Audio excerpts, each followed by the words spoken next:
NATO पर होगा रूसी हमला, जर्मनी के जनरल का खुलासा। पूर्वी यूक्रेन का डॉनबॉस इलाका रूसी सेना रौंद रही है। अमेरिका, नेटो, यूरोप के हथियार और कमांडरों के दांव पेचों को पुतिन की रूसी सेना पूरी तरह से फेल कर चुकी है। हालात ये हैं कि डॉनबॉस के डोनेस्क और लुहांस्क में इस वक्त रूसी सेना पूर्वी मोर्चा जीतने में जुटी हुई है। डोनेस्क के पोक्रोवस्क में 21 महीने से रूसी सेना कब्जा करने में जुटी है।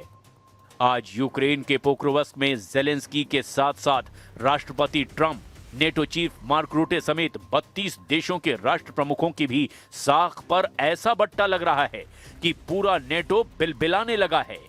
यकीन करना मुश्किल है, लेकिन रूस ने पूर्वी यूक्रेन के सबसे मजबूत गढ़ में से एक पोक्रोवस्क में यूक्रेन और नेटो को धूल चटा दी है।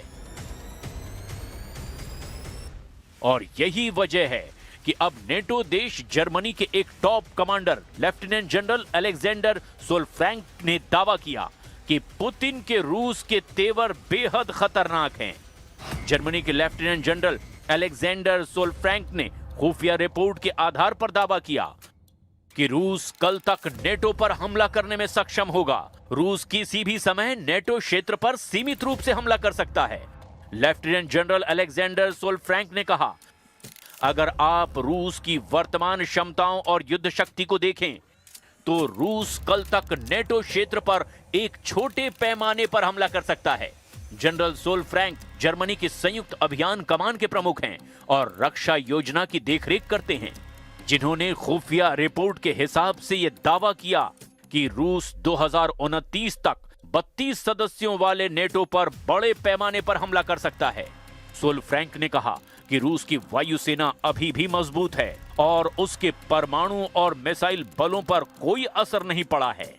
लेफ्टिनेंट जनरल अलेक्जेंडर सोलफ्रैंक ने आगे कहा कि रूसी काला सागर बेड़े को काफी नुकसान हुआ है, लेकिन दूसरे रूसी बेड़े कम नहीं हुए हैं। जमीन पर जरूर रूस को नुकसान हो रहा है, लेकिन पुतिन रूसी सैनिकों की संख्या 15 लाख से ज्यादा करने वाले हैं, वो भी बहुत जल्द। रूस के पास कल तक सीमित हमला करने के लिए पर्याप्त मुख्य युद्धक टैंक हैं।